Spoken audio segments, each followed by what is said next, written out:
Hello बच्चों, आज हम सवाल नंबर 5 से शुरू करते हैं। 1.2 का 5वां सवाल देखिए।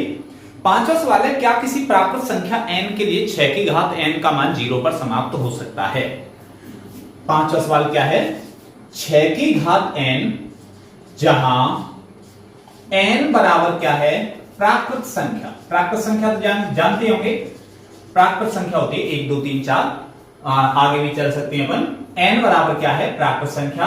6 की घात n का मान 0 पर समाप्त हो सकता है।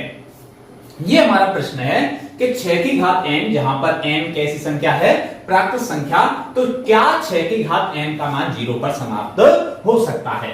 तो देखिए, हम मान लेते हैं, इसको हल करते हैं अपना। माना 6 की घात n का मान कितने पर समाप्त होता है, 0 पर समाप्त होता है।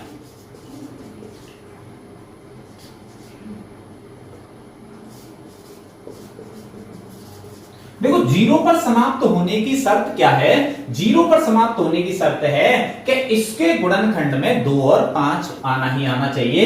अतः 6 की घात n के गुणनखंड में 2 व 5 का अंक होना चाहिए। जबकि हम 6 का गुणनखंड करके देख देते हैं। 6 के गुणनखंड, 6 के गुणनखंड क्या होते हैं, 2 और 3, 2 गुणा 3, 2 3 6। तो देखो, इसमें 2 तो है लेकिन क्या नहीं है, 5 नहीं है। 5 की जगह पे क्या है, 3 है। तो अतः 6 के गुणनखंड में 5 नहीं आता है। इसलिए 6 की घात n कभी भी किस पर समाप्त नहीं हो सकता, 0 पर समाप्त नहीं हो सकता है, नहीं हो सकता। ठीक है, समझ गए होंगे कि 6 की घात n क्या 0 पर समाप्त हो सकता है। n क्या है, n इसकी घात है, घात कोई भी प्राकृत संख्या होनी चाहिए। तो देखो, 6 की घात n का मान हमने तो मान लिया कि माना 6 की घात n का मान 0 पर समाप्त होता है। अतः 6 की घात n किससे विभाजित होनी चाहिए, 2 और 5 से विभाजित होनी चाहिए।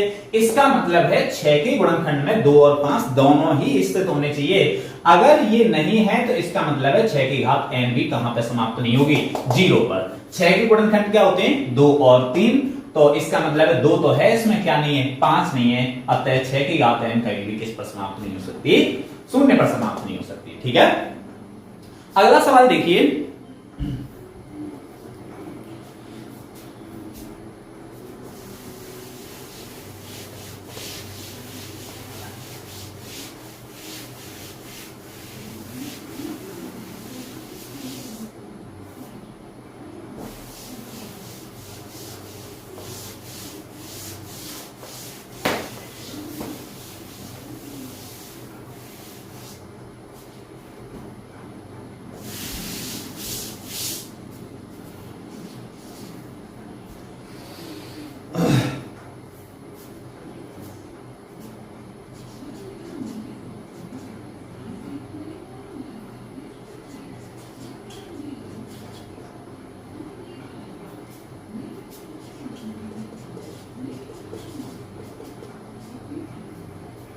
देखिए, सवाल नंबर 6 क्या है, सवाल नंबर 6 कह रहा है 7 11 13 और 13। देखिए, आपको इसमें देखने को मिलेगा सारी की सारी संख्याएं कैसी हैं, अभाज्य हैं। हालांकि इसमें कई संख्याएं भाज्य हैं, लेकिन ये प्लस के बाद में लास्ट में क्या है, अभाज्य संख्या है। वो कहना चाह रहा है कि 7 × 11 × 13 + 13 क्या एक भाज्य संख्या है। और ऐसे ही इसको हम देखेंगे कि ये भाज्य संख्याएं हैं या अभाज्य संख्याएं हैं, इसकी व्याख्या भी करनी है। देखिए, पहले सवाल को अपन हल कर लेते हैं। ये सवाल नंबर 2 है, इसका 6वें का। पहले सवाल में आप देखेंगे कि इन दोनों ही पक्षों में, एक पक्ष तो ये हो गया और दूसरा पक्ष क्या हो गया, ये 13 वाला हो गया। इसका मतलब है इसमें दो पद हैं, एक पद तो ये और एक पद अकेला ये। इन दोनों में हम देखेंगे कि क्या कोई संख्या कॉमन है, तो इन दोनों में एक संख्या आपको एक जैसी उभयनिष्ठ दिखाई दे रही होगी, 13 और 13। तो इन दोनों में से 13 क्या ले लेंगे, कॉमन ले लेंगे। अगर 13 कॉमन ले लिया तो यहां से बचा 7 इंटू 11 और लास्ट में बचा क्या, 1, 13 एकम 13। ये 13 तो यहां पे चली गई, 13 का भाग यहां पे देंगे कितनी बार चला जाएगा, 13 एकम 13। देखिए हम यहां पे भी पता लगा सकते हैं कि इस संख्या में 13 उभयनिष्ठ है। इसका मतलब है ये संख्या और ये संख्या दोनों में कितने का भाग जा रहा है, 13 का भाग जा रहा है। इसका मतलब है ये पूरी की पूरी संख्या क्या हो जाएगी, भाज्य संख्या। ठीक है, तो ये दोनों पदों में 13 उभयनिष्ठ है। अतः 7 इंटू 11 इंटू 13 प्लस 13 क्या होगी, भाज्य संख्या होगी।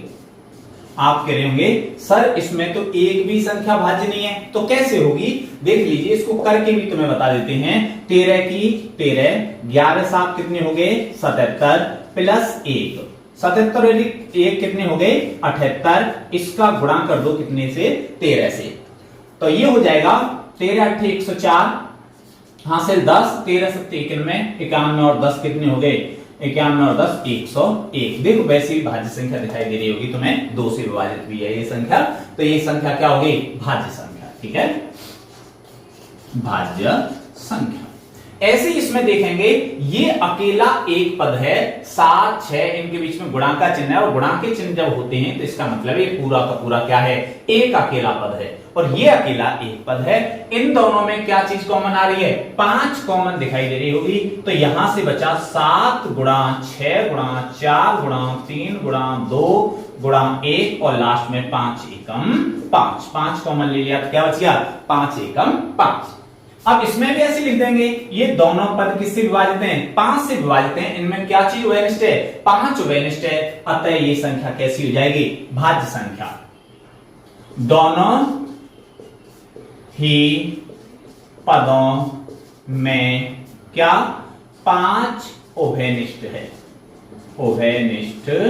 है, अतः 7 6 5 4 3 2 1 प्लस 5 कैसी संख्या होगी, भाज्य संख्या होगी। ठीक है, दोनों ही पदों में 5 का भाग जा रहा है, तो इसका मतलब है पूरी की पूरी संख्या कैसी होगी, भाज्य संख्या होगी। अगला सवाल है आपका 7वां, किसी खेल के मैदान के चारों ओर एक वृत्ताकार पथ है।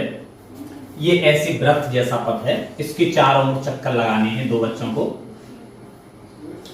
पहला है सोनिया कितने समय में, सोनिया को समय लगता है कितना, 18 मिनट। इसके अगर चारों ओर चक्कर लगाएगी सोनिया तो कितना समय लगता है उसको, 18 मिनट। और दूसरा बच्चा है रवि को लगता है इसमें 12 मिनट। देखिए यहां से दोनों ने दौड़ना शुरू किया, रवि और किसने, सोनिया ने। ओके, तो आप देखेंगे रवि तो आगे निकल जाएगा क्योंकि 12 मिनट में चक्कर लगा रहा है, और सोनिया पीछे पीछे चलेगी। इसका मतलब है ये है इसके बाद में पहुंचेगी इसी जगह पे। वो कहना चाह रहा है कि ये दोनों चाहे इनको कितने भी चक्कर लगाने पड़े लेकिन एक जगह पे कब मिलेंगे, तो आप देखेंगे कि ये रवि है ये 12 मिनट में चक्कर लगा देगा, लेकिन सोनिया 18 मिनट वाली इससे पीछे रह जाएगी। अब इनको दूसरा चक्कर लगाना पड़ेगा, तो इसका मतलब है 18 और 12 से ज्यादा आंसर आएगा, और 18 और 12 से ज्यादा आंसर आएगा तो ऐसी स्थिति में अपन क्या निकालते हैं, एलसीएम निकालते हैं। ठीक है, तो एक साथ पुनः मिलने में लगा समय, तो क्या निकाल देंगे, LCM m कितने का, 18 और 12 का। ठीक है, तो 18 के गुणनखंड कर लीजिए। 18 के गुणनखंड होते हैं, अगर ऐसे भी कर लेते हैं आप, ऐसे कर लो अगर करना चाहो तो 2 का भाग देंगे 9 बार, 3 का देंगे 3 बार और 3 का देंगे कितनी बार, 1 बार। ऐसे ही 12 के कर लो तो 12 में 2 का भाग देंगे, 2 छिक्का 12, 2 का देंगे 3 और 3 का देंगे कितनी बार, 1 बार। देखो 1 2 से मिल गया 1 2 और 1 3 से मिल गया 1 3, जो मिल जाता है उसको उतार लो, 2 इंटू 3, 2 और 3 दोनों मिल गए। और क्या नहीं मिला, 1 3 नहीं मिला और 1 2 नहीं मिला, तो इस 2 को भी लिख दो और उस 3 को भी लिख दो। 3 दूना 6, 6 3 18, 18 दूना कितने, 36 मिनट लगेंगे। कितने मिनट लग जाएंगे, 36 मिनट। लिख देंगे सोनिया और रवि को एक साथ पुनः मिलने का समय कितना हो जाएगा, 36 मिनट। ठीक है, ये आपकी 1.2 प्रश्नावली पूरी हुई।